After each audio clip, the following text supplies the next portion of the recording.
ఎంఆర్పిఎస్ జిల్లా కార్యాలయంలో ఉన్నాం. నిన్ననే విజయవాడలో ఎంఆర్పిఎస్ రాష్ట్ర కార్యవర్గ సమావేశం జరిగింది.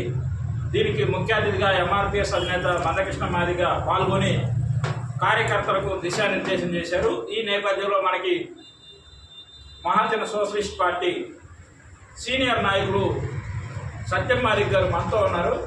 ఆయనతో నిన్న జరిగిన విషయాలు అడిగి తెలుసుకుందాం. నమస్తే అన్న. నమస్తే. ముఖ్యంగా నిన్న గుంటూరులో విజయవాడలో జరిగిన మీటింగ్లో కృష్ణ మాదిగ గారు ఏమని శ్రేణులకు దిశానిర్దేశం చేశారు? మీ కార్యాచరణ ఏముంది? అందరికీ ఉత్తమ నమస్కారాలు. నా పేరు కూచిపూడి సత్యం మాదిగ. మహాజన సోషలిస్ట్ పార్టీ జాతీయ నాయకుడిగా కృష్ణ మాదిగ నాయకత్వం పనిచేస్తూ ఉన్నా. ఏబిసిడి వర్గీకరణ జరిగితేనే మాదిగ ఉపకులాల బిడ్డలకు విద్యా, ఉద్యోగ, రాజకీయ, సంక్షేమ రంగాల్లో అభివృద్ధి ఉంటుందని మన శ్రీ మందకృష్ణ మాదిగ నాయకత్వంలో 30 ఏళ్ళ నుంచి అలుపెరుగున పోరాటం చేస్తూ ఉన్నాం.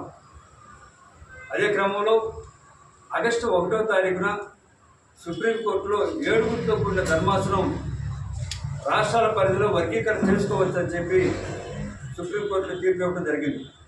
తీర్పు ఇచ్చిన తర్వాత ఆంధ్రప్రదేశ్, తెలంగాణ, భారతదేశంలో మిగతా వర్గీకరణ కొరకు రాష్ట్రాల్లో కూడా తీర్పు అనుకూలంగా ఆయా రాష్ట్ర ప్రభుత్వాలు కమిషన్లు వేయడం జరిగింది.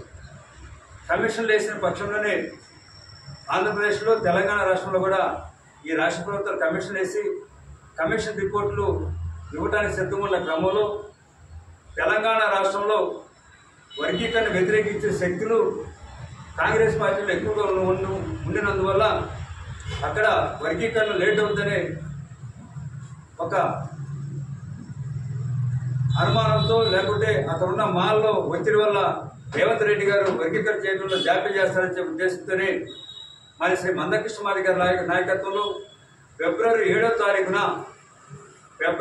తారీఖున లక్షలాది డప్పులతో, వేలాది గొంతులతో ప్రదర్శన చేయడానికి పిలిపివ్వడం జరిగింది. దీనిలో భాగంగా 24వ తారీఖు అంటే నిన్నటి దినాన మన శ్రీ మందకృష్ణ మాదిగ గారి నాయకత్వంలో ఆంధ్రప్రదేశ్ రాష్ట్ర అత్యవసర సమావేశం జరిగింది. దానిలో గత 30 ఏళ్లుగా వర్గీకరణ సాధన కోసం కృష్ణ మాదిగ గారి పిలుపుని అందుకొని ఆయన ఏ కార్యక్రమం ఇస్తే ఆ కార్యక్రమం జయప్రదం చేసిన మాదిగలు, ఉపకులాల బిడ్డలు అందరూ కూడా ఫిబ్రవరి 7వ తారీఖు జరిగే లక్షలాది డప్పులు, వేలాది గొంతుల శబ్దానికి ఆంధ్రప్రదేశ్ నుంచి కూడా లక్షలాది మందిగా తరలి రావాలని చెప్పి నేను పిలిపివ్వడం జరిగింది. ఆంధ్రప్రదేశ్లో ఉన్న ఉమ్మడి 13 జిల్లాల్లో ఉన్న ఎంఆర్పిఎస్, ఎంఎస్పీ మరియు అనుబంధ సంఘ నాయకులందరికీ, అదేవిధంగా ఉపకులాల ప్రజలందరికీ కూడా విజ్ఞప్తి చేస్తూ ఉన్నాం. ఏబిసిడి వర్గీకరణ జరిగితేనే మన బిడ్డల భవిష్యత్తు, ఏబిసిడి వర్గీకరణ జరిగితేనే మన బిడ్డల అభివృద్ధి. మన న్యాయమైన పోరాటం, సత్యము, ధర్మము, న్యాయం ఉంది కాబట్టి ఈ దేశ ప్రధాని మన వేదిక మీదకి వచ్చి మన వర్గీకరణ చేస్తారని చెప్పి మనలో ఒకటిగా వర్గీకరణ సాధన కోసం పనిచేస్తారని చెప్పి మనకు మాట ఇవ్వడం జరిగింది. అదే క్రమంలో మరి కేంద్ర రాష్ట్ర ప్రభుత్వాలు కూడా వర్గీకరణ అనుకూలం ఉన్నప్పుడు ఏకపక్షంగా రిజర్వేషన్ అనుభవిస్తున్న వర్గం దాన్ని వ్యతిరేకిస్తున్నప్పుడు సమాజంలో ఇప్పటి వరకు మనకు వర్గీకరణ ఉద్యమానికి సహకరించిన అందరినీ కలుపుకొని లక్షలాది డబ్బులు, వేలాది గొంతుకులు ఆంధ్రప్రదేశ్లో ఉన్న వేలాది జనం కూడా పాల్గొనాలని చెప్పి పిలిపిస్తా ఉన్నాం.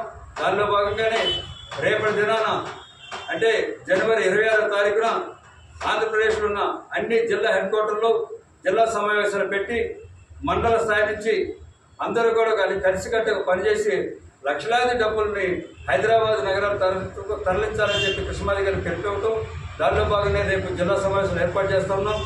మాది ఉపకులాల ప్రజలందరికీ విజ్ఞప్తి చేస్తున్నాం. మనం అందరం కోరుకునే వర్గీకరణ సాధన దగ్గరగా ఉంది. అయితే రాష్ట్ర ప్రభుత్వాలు కూడా వర్గీకరణ చేయడం కోసం కమిషన్ రిపోర్ట్లు కమిషన్ కూడా వేశారు. కమిషన్ రిపోర్ట్ కూడా సిద్ధమైన దాన్ని సిద్ధం చేసి వారి కమిషన్ ఇచ్చే లోపుగానే ఆలస్యం చేయకుండా ఉండటం కోసమే కృష్ణ మాదిగ గారి నాయకత్వంలో హైదరాబాద్ నగరంలో ప్రపంచం హైదరాబాద్ వైపు చూసే విధంగా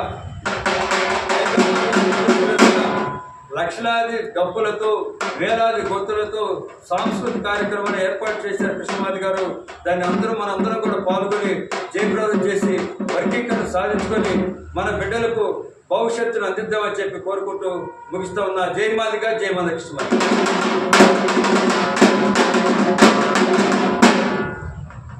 ఫిబ్రవరి 7న హైదరాబాద్లో జరిగే లక్ష డప్పులు 1000 గొంతులు అనే కార్యక్రమాన్ని జయప్రదం చేయమని కృష్ణమాది గారు కార్యకర్తలకు శ్రేణులకు చెప్పినట్లు మనకి సీనియర్ నాయకులు సత్యమాది గారు తెలిపారు. ఏది ఏమైనప్పటికీ హైదరాబాద్లో జరిగే కార్యక్రమం జయప్రదం అవుతుందని, ఖచ్చితంగా వర్గీకరణ సాధించుకుంటామని కూడా నాయకులు మనకి తెలిపారు.